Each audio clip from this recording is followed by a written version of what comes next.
तो आइए करते हैं पूरा सच में एक बहुत बड़ा खुलासा।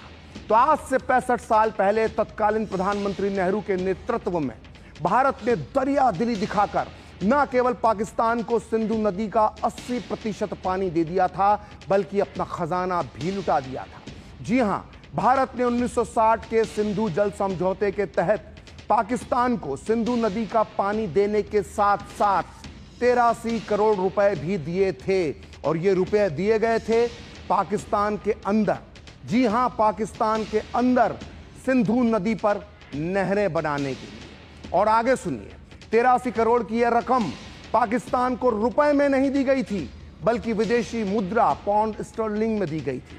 और आपको यह मालूम होना चाहिए कि उस समय हमारा विदेशी मुद्रा का भंडार कंगाली के हाल में था।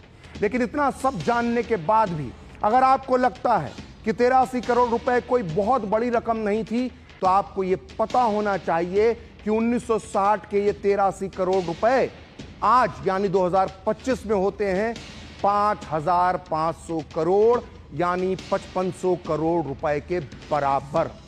सोचिए, इतनी बड़ी रकम हमने पाकिस्तान को दे दी और बदले में हमें क्या मिला? हमें मिला 1971 का युद्ध, 80 के दशक में कश्मीर में आतंकवाद, 1999 में कारगिल, फिर उड़ी, फिर पठानकोट और फिर पुलवामा और आज पहलगाम।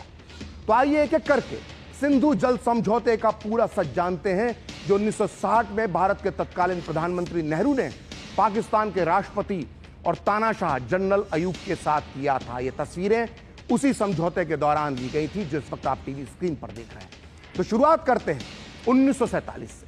देश का बंटवारा होने के बाद जब दोनों देशों के बीच पानी के बंटवारे की बात आई, तो मोहम्मद अली जिन्ना ने बड़े घमंड के साथ कहा था कि वो हिंदुओं के पानी से पाकिस्तान की धरती पर सिंचाई नहीं करेंगे।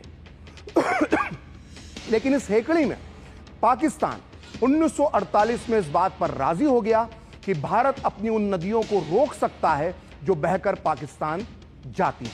लेकिन इसके बाद भी उस समय की नेहरू सरकार ने इस पानी को रोककर नहरें बनाकर भारत के लिए इस्तेमाल नहीं किया। इधर पाकिस्तान की हेकड़ी भी जल्दी ही निकल गई। उसे सिंधु नदी के पानी की जरूरत महसूस होने लगी। और इसी बीच एक अजीबोगरीब वाकया हुआ, या यूं कहें एक रहस्यमय वाकया हुआ। 1950 के दशक की शुरुआत में अमेरिका के एक नदी विशेषज्ञ डेविड लिलिएंथल अचानक भारत और पाकिस्तान आए।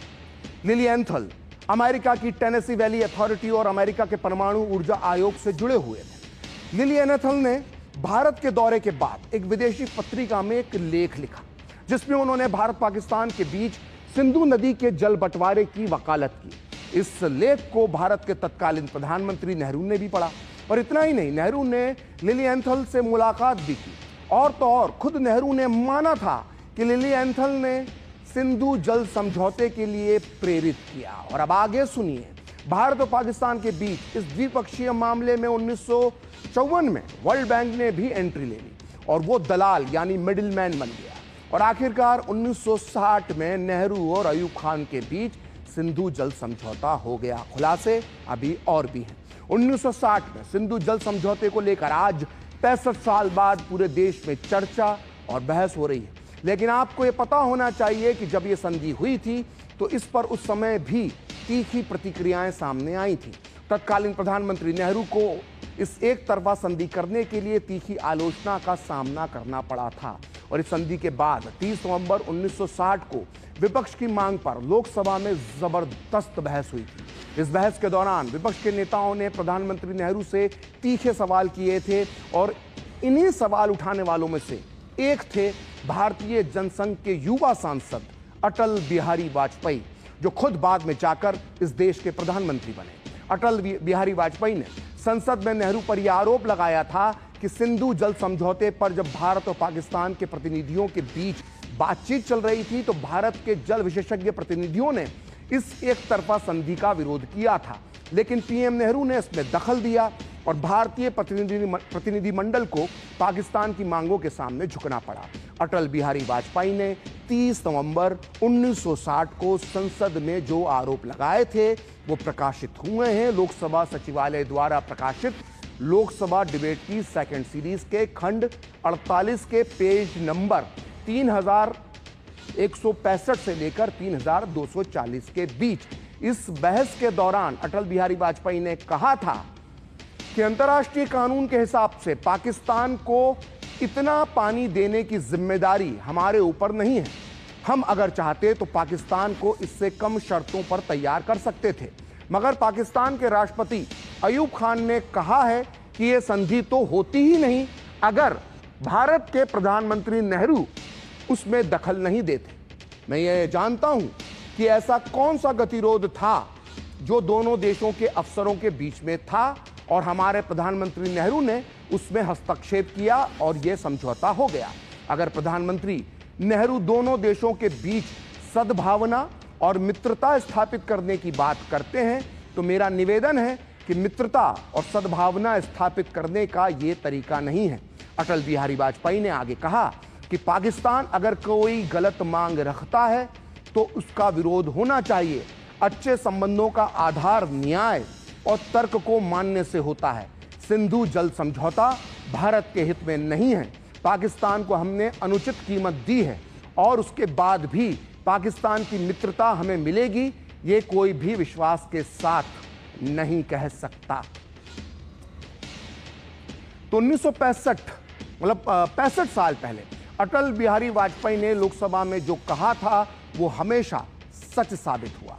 पाकिस्तान को अपने हिस्से का पानी लुटाने के बाद भी भारत को पाकिस्तान की दोस्ती तो दूर सिर्फ और सिर्फ खूनी धोखा मिला है। खैर, वापस चलते हैं 30 नवंबर 1960 के दिन। लोकसभा में विपक्ष के नेताओं ने पीएम नेहरू को इस बात पर भी घेरा कि आखिर जब हमने सिंधु नदी का 80% जल पाकिस्तान को दे दिया था तो फिर 83 करोड़ रुपए देने की क्या जरूरत थी, वो भी विदेशी मुद्रा पाउंड स्टर्लिंग। जबकि भारत का विदेशी भंडार, जो विदेशी मुद्रा का भंडार था, वो उस समय खाली है। इस सवाल पर हमारे स्वप्नदृष्टा और विश्व शांति के पैरोकार प्रधानमंत्री नेहरू की दलील थी कि हमने ये 83 करोड़ रुपए देकर शांति खरीदी है। नेहरू ने उस दिन लोकसभा में कहा था कि ये आपके निर्णय आपके हिसाब से सही या गलत हो सकता है, आप इसका हिसाब लगा सकते हैं, लेकिन मैंने भी इसका हिसाब लगाया है और इसे समझने की कोशिश की है। मेरे सहकर्मियों ने पाकिस्तान से कई बार बात की और हमें लगा कि इन परिस्थितियों में यह 83 करोड़ रुपए देना एक सही भुगतान है। यह समझौता हमने खरीदा है। अगर आप चाहें तो यह कह सकते हैं कि हमने शांति खरीदी है और यह दोनों देशों के लिए अच्छा है। तो सुना आपने, हमारे भविष्य दृष्टा और विश्व शांति के पक्षधर पहले प्रधानमंत्री नेहरू जी ने क्या कहा था। उन्होंने कहा था कि सिंधु जल समझौता करके हमने पाकिस्तान से शांति खरीदी।